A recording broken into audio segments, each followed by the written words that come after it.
নমস্কার বন্ধু, আমি চলে আসলাম আর একটা মিনি ব্লগে। যেটা বলেছিলাম যে এই রাস্তার ওই দিকটা 2 নম্বর আর রাস্তার এই দিকটা 4 নম্বর।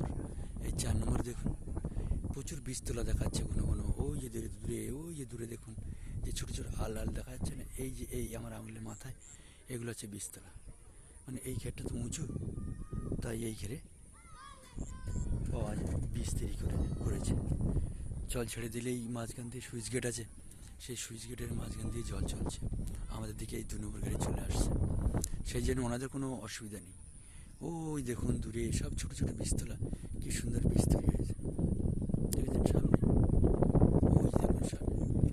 আর এইগুলো বীজতলা, এইগুলো বীজ তৈরি হয়ে গেছে ওই যে সামনে আমার আঙুলের ঠিক আগায়। আর এইগুলো জল, রাস্তার কানায় দেখুন প্রচুর জল, জলে জলারান্না, জলে জলাধার বলেন যারা, যে সমুদ্রে যেমন চারিদিকে শুধু জল, আর এখানে চারিদিকে প্রচুর জল।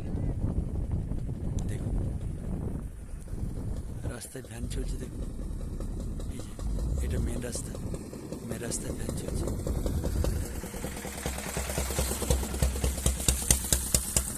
ওই যে দূরে দেখুন কতগুলো পাতার চাদর,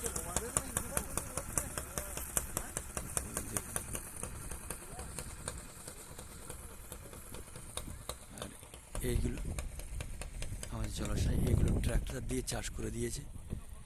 4 নম্বরের জমিটা এবার আগে চাষ হয়ে যাবে।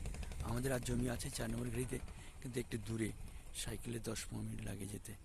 আমরা যাই সেখানে, পাতা বীজ টিজ করেছি, আমাদের সুন্দর পাতার বীজ হয়েছে।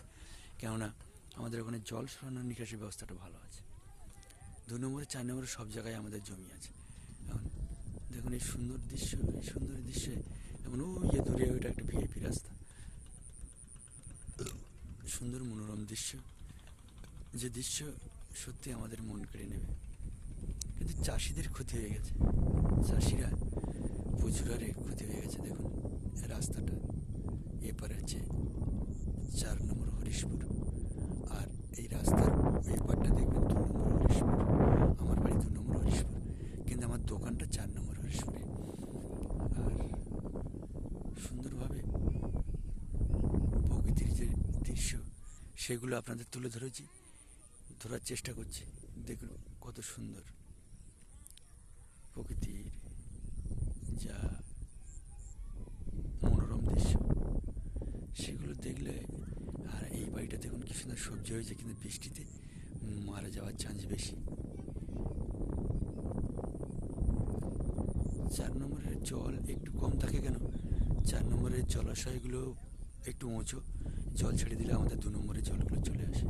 সেই জন্য 4 নম্বরের বীজতলাগুলো তৈরি হয়েছে।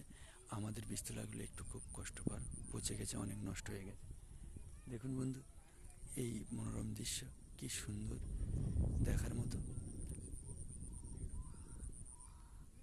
এই সন্ধে হয়ে লাভছে তো, এখন পাখির ডাক শুরু হচ্ছে, পাখি ডাকছে, উড়ে উড়ে তারা গন্তব্যস্থলে তাদের বাসায় ফিরছে।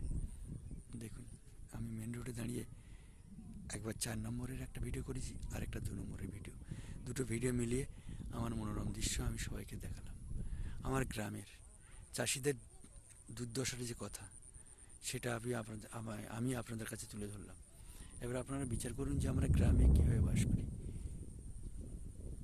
এই নদীমাতৃক এলাকায়। কখনো কখনো আমার মা বিদ্যাধরী খেপে গিয়ে রাস্তা বাড়ি ভেঙে চলে আসে আমাদের এই গ্রাম এলাকায়, গ্রাম হইতে ঢুকে পড়ে। তাহলে মৌসুম এখন পরিষ্কার হয়নি, মোটামুটি ক্লিয়ার হওয়ার মতো হয়েছে, কিন্তু মাঝে মাঝে প্রচুর বৃষ্টি আসছে। সেই বৃষ্টির ফাঁকে আমি ভিডিও করছি। অপরন্ত বৃষ্টির মাঝে গ্রাম ভেসে গেছে জলে জলভাব। ঠিক আছে বন্ধু, আমি আবার আসবো। যারা চেনে তারা চেনে, যারা চেনে না তাদেরকে আমি বলে রাখি, আমি পথ বলা পথিক, আমি পথ বলা পথিক, একদম জঙ্গলে গাঁ থেকে, থানা গোসাবাদ, জেলা দক্ষিণ 24 পরগনা থেকে, একদম জঙ্গলের গাঁ থেকে পথ বলা পথিক তাপস বর্মন। অনেকে আবার চেনে আমার জুতো সেলাই থেকে চণ্ডীপাঠ, সব করে দেখুন কি সুন্দর একটা পাখি উড়ে উড়ে যাচ্ছে, দেখেছেন? এই সুন্দর দৃশ্য, মনোরম দৃশ্য। বন্ধু নমস্কার বন্ধু, আমি তাপস বর্মন আবার চলে আসবো আরেকটা মনোরম ব্লগে। দেখুন এইটা হচ্ছে এই দিকটাতে কচুকালি 4 নম্বরের সিট, আর আমার এই দিকটা কচুকালি 2 নম্বরের সিট। এই দুটো সিট মিলিয়ে আমাদের হরিশপুর। তাহলে এখন আসি, নমস্কার বন্ধু।